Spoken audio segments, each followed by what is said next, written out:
Buenas tardes, mi nombre es Alfonso Cortés Lara, soy investigador del Colegio de la Frontera Norte, representante de la sede del COLEF en Mexicali, y mi área de especialización es en desarrollo de recursos hídricos transfronterizos.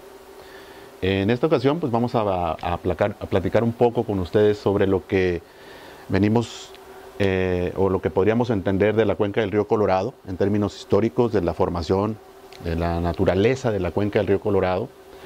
Es importante destacar, se habla mucho de la cuenca del río Colorado en el mundo, mas sin embargo no es la más caudalosa, no es el río más caudaloso, no es la cuenca más grande, no es la cuenca más extensa, no es la cuenca más peligrosa, ni la de mayor pendiente, como muchas veces categorizan a algunas cuencas importantes del mundo, como las del río Amarillo en China, o el Amazonas en Sudamérica, o la de Congo en África. Pero la de nosotros tiene unas características muy interesantes.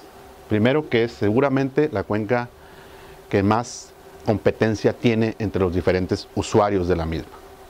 ¿Por qué? Porque abastece a las diferentes actividades, a la agricultura en un principio, antes de esto a la naturaleza, después abasteciendo a los polos de desarrollo urbano, que fueron estableciéndose a lo largo, dentro de la cuenca, dentro del área de la cuenca del río Colorado, que podemos observar cómo se delimita aquí, y fuera de la cuenca del río Colorado, que de hecho hoy en día son precisamente las que presionan el uso del agua, las ciudades y asentamientos y actividades que están justamente fuera del área de la cuenca del río Colorado. La cuenca del río Colorado nace en el estado de Wyoming. De hecho no nace llamándose río Colorado.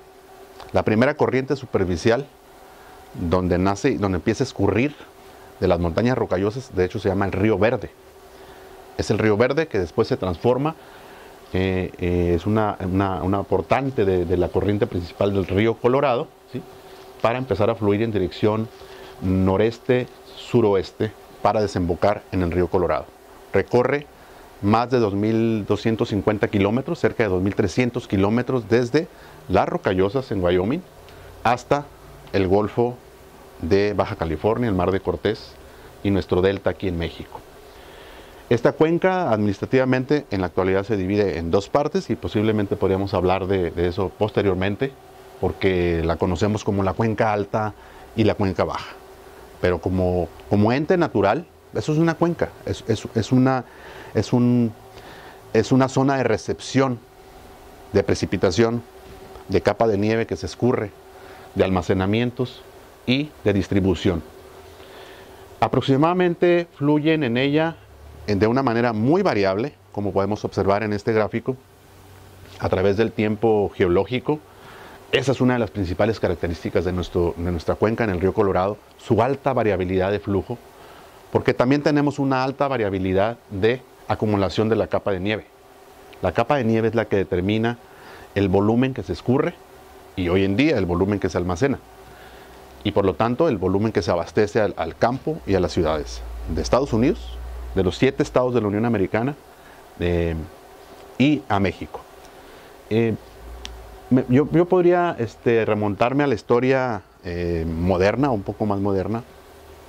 Yo creo que es a partir de que se distinguen las fronteras, ¿no?, después de estas luchas por el estado de Luisiana entre franceses, españoles y los Estados Unidos o las colonias británicas. Cuando se delimita la frontera es cuando empezamos a ver ya con mayor claridad la necesidad de marcar límites territoriales. Primero entre los dos países, ¿no?, en el Tratado de Guadalupe Hidalgo de 1848, y a partir de ahí empezar una gestión y un manejo técnico, hidráulico, de la corriente superficial del río Colorado, que en efecto provocaba tantos problemas, por así llamarlo, porque estas variaciones ocasionan problemas. ¿Sí? De hecho, los primeros problemas que hemos tenido con la cuenca del río Colorado eran los que tenían que ver con las inundaciones del río Colorado. Pero son problemas de manejo, porque para el medio ambiente pues eso es bueno, ¿no? Por ejemplo, alimentó en México nuestra laguna salada, y en Estados Unidos el Salton Sea, ¿sí? En tiempo de bajas, pues tenemos problemas de escasez natural. ¿Cuál es el flujo promedio del agua del río Colorado? Promedio. Estamos hablando de cerca de 22,000 millones de metros cúbicos. ¿Sí? Ese es el flujo que se tomó como referencia natural, ¿sí? Promedio. Pero un promedio, como sabemos todos los que manejamos estadística, pues simplemente indica eso, que hay valles y hay picos, ¿sí? Y esos son los que necesitamos tomar en cuenta, porque son los que ocasionan problemas en la alta y en la baja.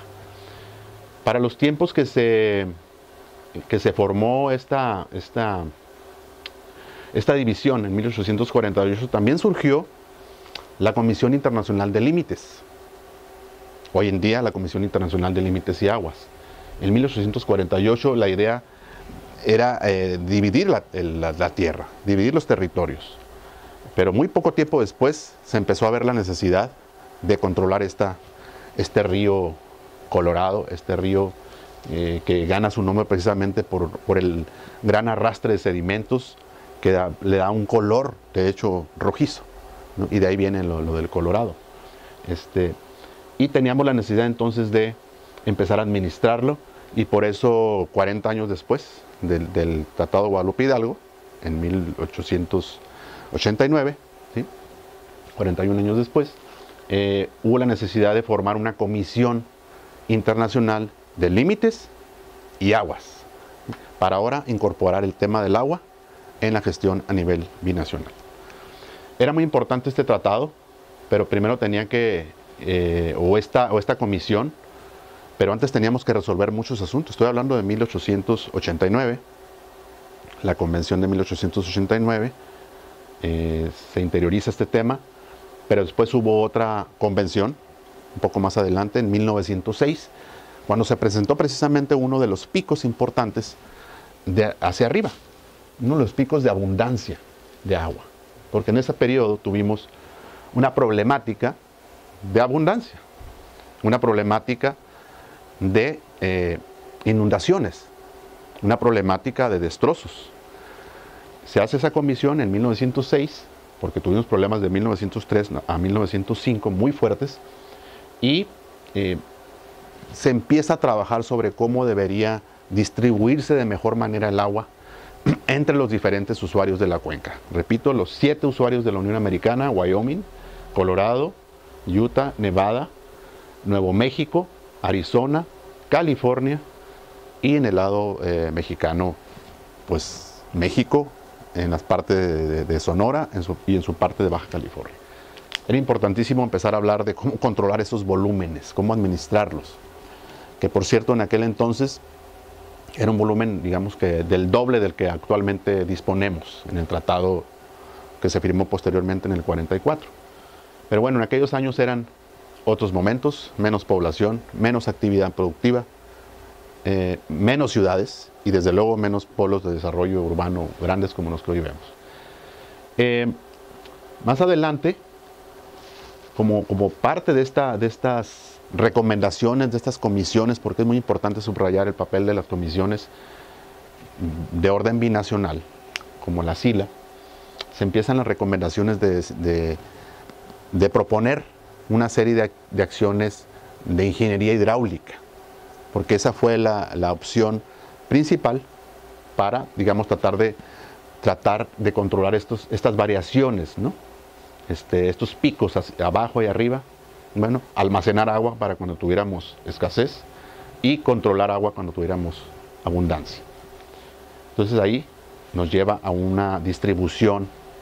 Pero aquí internamente en los Estados Unidos primero hay una lucha. Hay una lucha entre los 7 usuarios de la Unión Americana.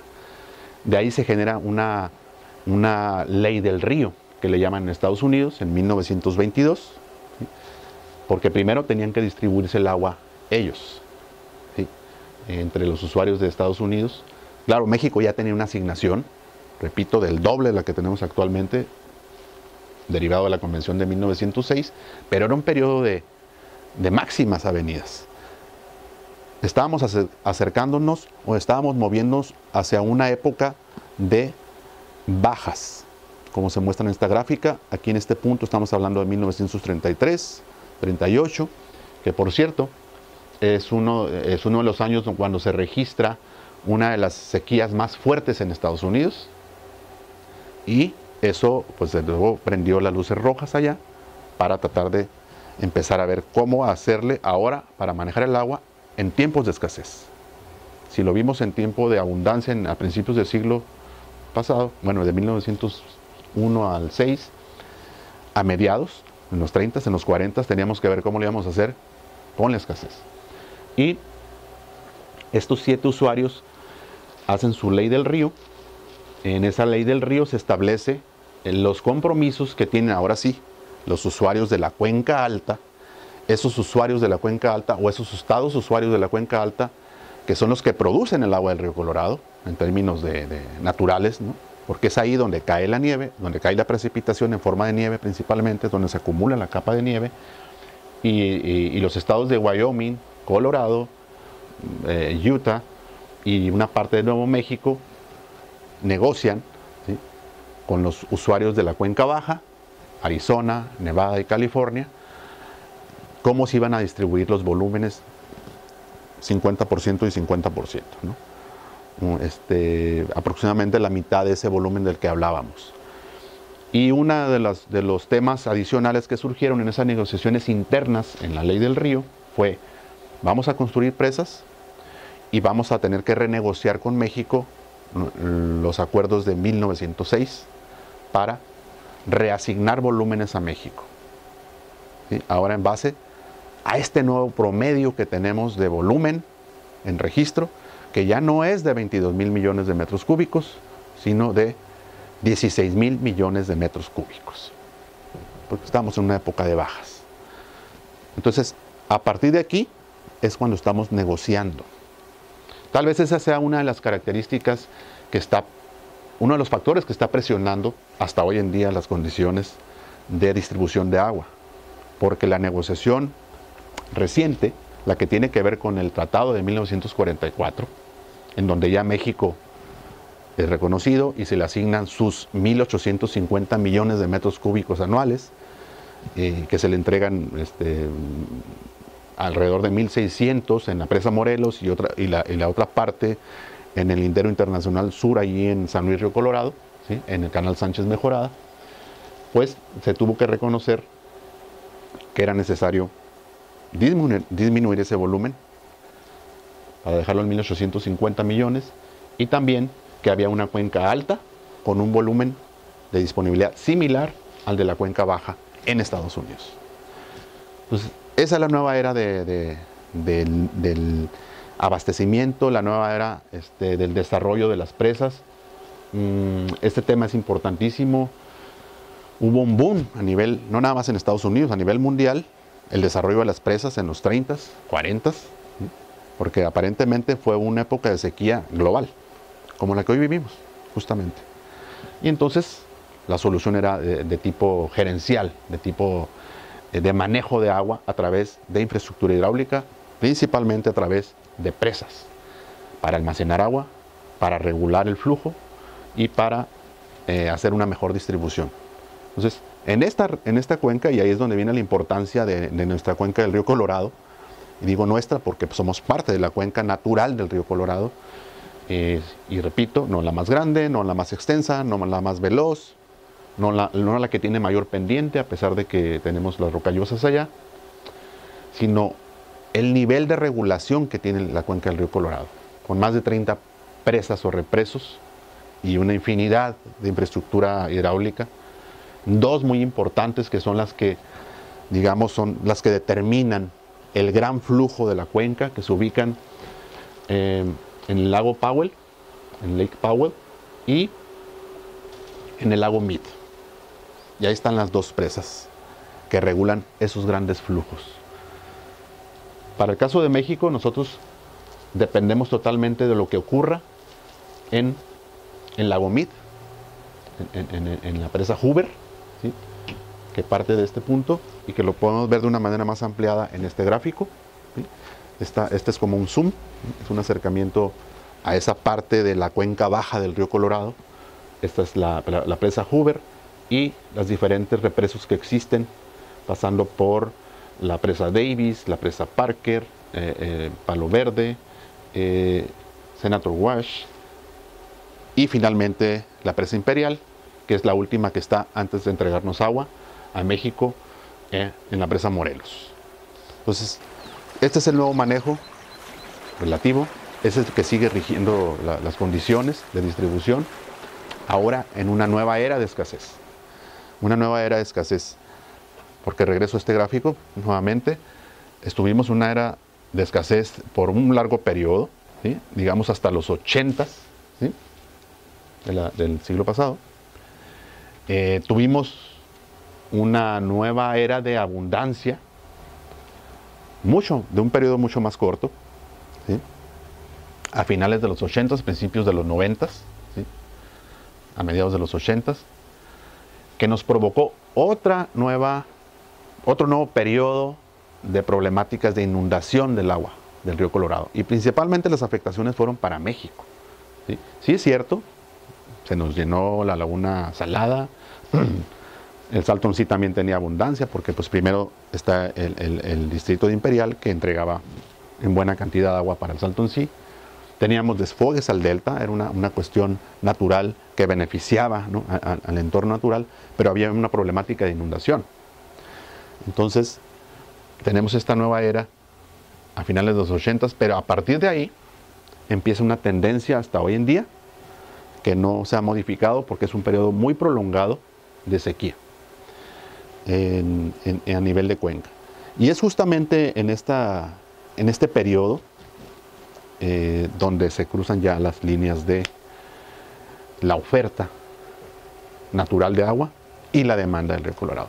Creo que esta es una parte importante que se tenía que rescatar, las condiciones naturales de la cuenca, donde surge los usuarios. ¿Quiénes administran en Estados Unidos?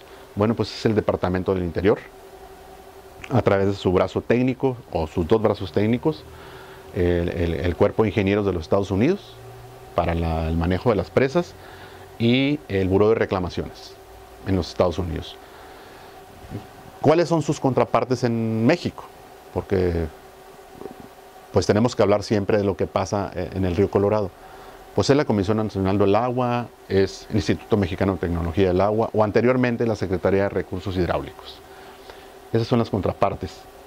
Y cuando nos acercamos a la línea fronteriza, dado que es un tema binacional, o la gestión o la compartición de un tema binacional, pues entonces hablamos de la Comisión Internacional de Límites y Aguas y la IBWC en Estados Unidos. ¿Qué representó esto en términos de los conceptos de el uso apropiado, el uso sostenible del recurso? Bueno, los desarrollos de las presas, hoy día hay una crítica, en su momento también la tuvo, ¿sí? Porque precisamente las poblaciones originarias, las de origen, las de los lugares, criticaban la construcción de las presas porque afectaba su medio ambiente, su entorno natural cercano. Acá también, sin tanto ruido, lo hicieron los cucapás, que dependían totalmente, pues muchísimo de la pesca, ¿no? Y la pesca gracias a la abundancia de agua. Entonces, en términos de sostenibilidad, tendríamos que distinguir algunos aspectos, porque para empezar, podríamos entenderla de diferentes maneras. Sí, la sostenibilidad ambiental, en efecto, salió perdiendo en ese caso de las presas, porque fue muy evidente que el control excesivo del agua a lo largo de la cuenca, pues hizo que disminuyera el flujo natural hacia su salida del sistema hidrológico, que es el delta del río Colorado. Es decir, en otros términos, se interrumpió un ciclo hidrológico natural. Un ciclo hidrológico que inicia con la precipitación, con la acumulación de nieve, con el escurrimiento, y hacia la salida se interrumpió, debido a que las presas pues hicieron una derivación de volúmenes hacia diferentes regiones en Estados Unidos y hacia diferentes usos. Y lo mismo pasó en México. Entonces, desde ese punto de vista, la sustentabilidad ambiental se vio afectada, pero hoy día podemos hacer análisis mucho más profundos sobre lo que representa la sustentabilidad y las políticas de sustentabilidad que se establecen, porque podríamos hablar de diferentes enfoques de sostenibilidad. Y están por un lado, en un extremo, el enfoque de sostenibilidad muy fuerte, pasando por el fuerte, el débil y hasta el muy débil. El enfoque de sostenibilidad, perdón, o sustentabilidad, como en algunas partes le llaman así, muy fuerte, pues es el enfoque ecocéntrico, ese que conservacionista, el que protege al 100% la naturaleza y que nos dice, pues no se toque este recurso. Y viajamos de manera transitoria en fases hacia el otro extremo, que es el enfoque econocéntrico, que es el de la sustitución total de la naturaleza a través de la tecnología para establecer un enfoque productivista, eficientista del uso y manejo del agua. Entonces aquí es una cuestión de discusión interesante de qué sustentabilidad estamos hablando y cómo la entendemos los diferentes usuarios en el mismo Estados Unidos, cómo la entienden los productores agrícolas, cómo la entienden los ambientalistas de los que están en las zonas de recreación, por ejemplo aquí cerca, qué significa sustentabilidad para los usuarios del Distrito Imperial y qué significa sustentabilidad para los que protegen el Saltoncí. Igual nosotros acá, pues qué significa para los del Distrito de Riego 014 y qué significa para las personas que aman el delta del río Colorado y la pesca natural y la zona ribereña. Son cosas que se tienen que discutir, en algún punto se tienen que encontrar, y lo bueno de todo esto es de conocer que existen diferentes categorizaciones o enfoques, es que pues es como un flujo continuo, ¿no? Que va desde una muy fuerte, pero hay puntos medios en donde se pueden establecer el medio justo, ¿sí? Y no digamos, ok, protegemos y producimos hasta cierto punto, pero eso desde luego se tiene que decidir entre todos, ¿sí? En la sociedad. No es algo que corresponda a los entes exclusivamente gubernamentales decidir qué enfoque de sustentabilidad es el que debe predominar, sino la consulta y la participación amplia de la comunidad y de las comunidades deben alimentar cuál es el enfoque que debe predominar, de acuerdo a las vocaciones regionales, de acuerdo a las cuestiones culturales, de acuerdo a los intereses particulares de todos, y hablar de sustentabilidad así, ¿sí? Con nombre y con apellidos, no en lo general. Entonces, en esos términos, podríamos decir que a nivel de cuenca, ¿sí? Comparando el momento de origen natural, digamos, en tiempos 200 años atrás, bueno, desde luego, ¿qué predominaba ahí? Pues un enfoque de sustentabilidad muy fuerte, ¿sí? Donde el agua fluía desde las rocallosas y desembocaba en el delta. Nadie la tocaba, salvo las poblaciones nativas. Conforme fue creciendo la población y las actividades, se tuvo que ir modificando ese enfoque, ¿no? Hasta que el conocemos hoy día, y que tiene que ver con un enfoque de sustentabilidad tal vez muy débil para algunos o débil para otros.